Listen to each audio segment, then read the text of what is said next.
recording studio से बही हमर प्यार पिया संगे चहिर के कार पिया संगे चहिर के कार हम मरल पड़ल मिलब रोडे काट में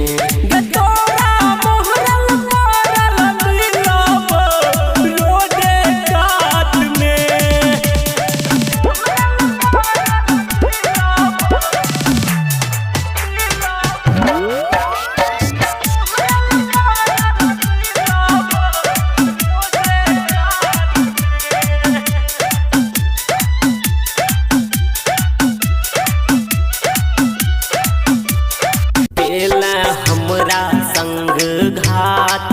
गेला दोसरा के साथ गेला दोसरा के साथ हम मरल पड़ल मिलब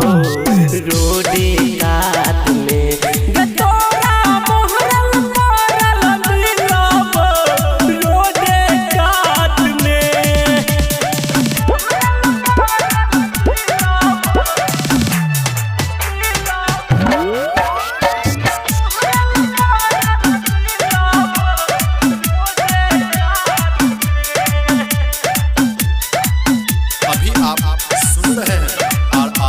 रिकॉर्डिंग स्टूडियो से